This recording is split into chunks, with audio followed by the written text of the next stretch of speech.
Bienvenue, un petit peu d'aide maintenant sur la relation inversement proportionnelle ou la fonction rationnelle. Elle porte les deux noms selon le manuel, l'exercice ou même l'enseignant auquel vous faites affaire.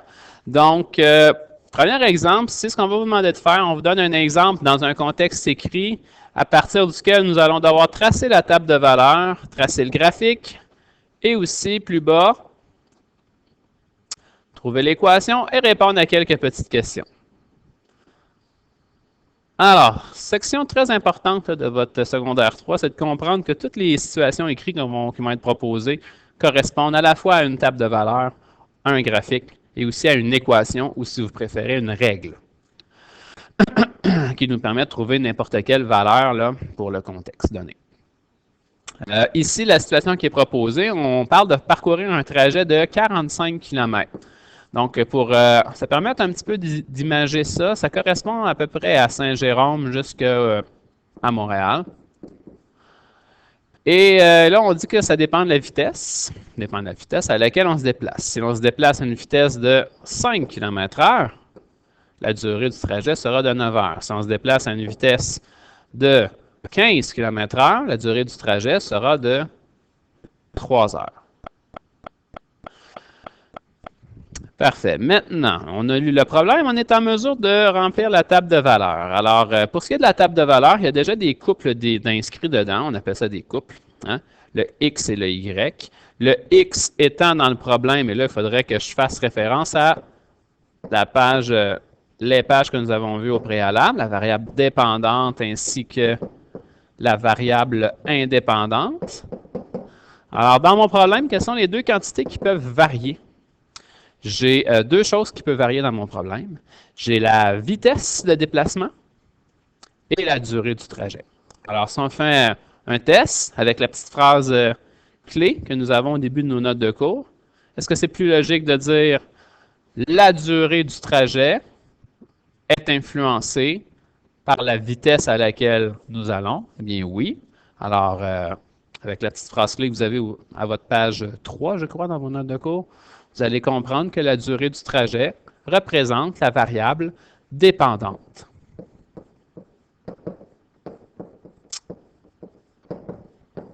Tandis que la vitesse de déplacement représente la variable indépendante. On devrait préciser ici que la vitesse de déplacement est en km/h, tandis que la durée du trajet, elle, est fournie en heures, dans le contexte.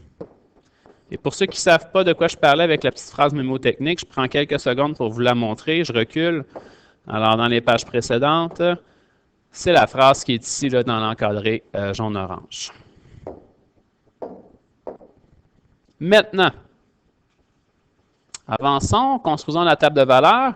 Il y a un couple, on va juste identifier notre X dans la table de valeurs, qui est la vitesse en km/h. Tandis que le Y représente la durée du trajet qui va être en heures. Alors, quand c'est marqué 5, 9, on l'écrit comme ça. Ça pourrait être écrit aussi en couple. 5,9 entre parenthèses, hein, c'est la même chose.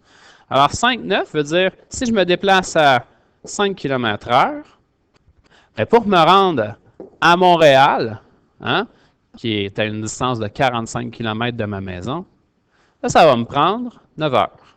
5 km/h, hein, c'est l'équivalent d'une marche. Si je me déplace à 15 km/h, exemple en vélo, je fais une balade en vélo, j'ai une vitesse constante. J'ai réussi à maintenir mon 15 km/h toujours. Hein, on oublie le trafic, les stops et tout ça. Là, on s'imagine qu'on roule 15 km/h. Bien, la durée de mon trajet pour me rendre à Montréal, pour parcourir encore une fois mes 45 km, sera de 3 heures. Et je pourrais continuer de la sorte. Je pourrais dire, si je roule en scooter à 45 km/h, combien de temps va-t-il me prendre pour me rendre à Montréal? Montréal étant à 45 km de chez nous, je roule moi-même à 45 km/h, ce qui veut dire que ça va me prendre 1 heure. Si je continue mes simulations, hein, si vous avez remarqué, je peux inventer un peu n'importe quel chiffre dans la colonne ici des X. Mais la colonne des Y, on ne peut pas inventer n'importe quel chiffre parce que c'est la variable dépendante. Elle est influencée par ce qui se passe avant, par ce qu'on va inventer ici. Donc, je continue à inventer là, dans ma première colonne des X. Si je dis que je roule à 90 km/h, je suis en voiture, je roule 90 km/h. Combien de temps ça va me prendre pour me rendre à Montréal? Montréal étant 45 km de chez nous. Je roule à 90 km/h. Hein, je roule à 2 fois plus, une vitesse 2 fois plus vite que l'exemple précédent. Alors, mon temps, lui, au lieu d'être 2 fois plus long, il sera 2 fois plus court. Ça veut dire une demi-heure. Là, faites attention, on ne marquera pas 30 minutes parce que le tableau est fourni en heures. Alors, 30 minutes, si on marque ça en heures, on n'a pas même le choix. On écrit ça en nombre à virgule, c'est 0,5. Ça veut dire une demi-heure. Ça représente une demi-heure. Et ainsi de suite. OK, on pourrait continuer comme ça. Si je double encore ma vitesse, exemple, je suis en moto, je ne respecte pas les limites de vitesse. Je suis rendu à 180 km/h. Alors, le temps requis serait de 0,25 ou 15 minutes. Je devrais dire 15 minutes, mais je dois le représenter en nombre à virgule ici dans mon tableau, étant donné qu'il est en heure. Alors, à partir de ça, si on a bien compris, on va pouvoir tracer un graphique et nous allons ensuite pouvoir répondre aux questions qui sont plus bas. Petite particularité. Nous allons y revenir tantôt. Désolé, nous allons d'abord faire le graphique. Alors, je peux graduer mon graphique. Moi, je décide de faire des bons ici, de passer une ligne, hein, de dire comme ça. Alors, 5, 10, 15, 20, 25, 30, etc. Je pourrais faire une simulation de plus, peut-être, pour avoir un chiffre.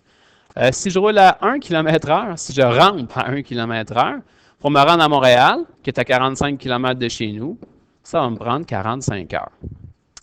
Alors, j'ai identifié mes X, qui est ma vitesse en km/h. Maintenant, identifions l'axe des Y, qui représente le temps ou la durée en heures. Alors, je peux venir identifier mon axe. Comme tantôt, là, cette fois-ci, tiens, ce que je vais faire, c'est que je vais les faire par bond de 1. Alors, 1, 2, 3, 4, 5, 6, 8, 9, 10, 11, etc. Là, il y a certains élèves qui vont dire « Ouais, mais là, ça ne fonctionne pas, monsieur, parce qu'il y a des chiffres que je ne serai pas capable, il y a des chiffres dans ma table de valeurs que je ne serai pas capable de mettre dans mon graphique. » C'est vrai.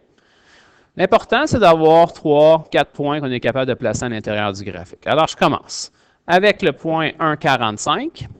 Je vais devoir le faire approximativement. Alors, un déplacement suivi de 45. Ça m'amène en haut complètement. Là, je suis dans le vide. OK, 1,45. 5, 9. 5 suivi de 9. Alors, je viens placer mon point. 5, 9 s'en vient ici. 15, 3. 15, 3. 45, 1. On va devoir le faire à l'œil. Hein? 45, 1, ça m'amène à l'extérieur de mon axe des X. Et 1, c'est pas très haut, ça m'amène quelque part comme ici.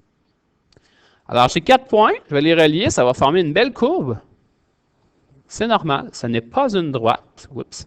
Ce n'est pas une droite, c'est une courbe que l'on trace. Et cette courbe-là relie les 4 points en question. Ne touche jamais aux axes des X et jamais non plus à l'axe des Y. Comme vous voyez, je fais attention pour ne pas toucher à mon axe des Y. Pourquoi qu'on ne touche pas aux axes? C'est simple, c'est que si je fais une simulation quelconque et je vous dis que je roule à 0 km/h, quelle sera la durée du trajet pour me rendre à Montréal? Je roule à 0 km/h, ça veut dire que je n'avance pas. Alors, je ne me rendrai jamais.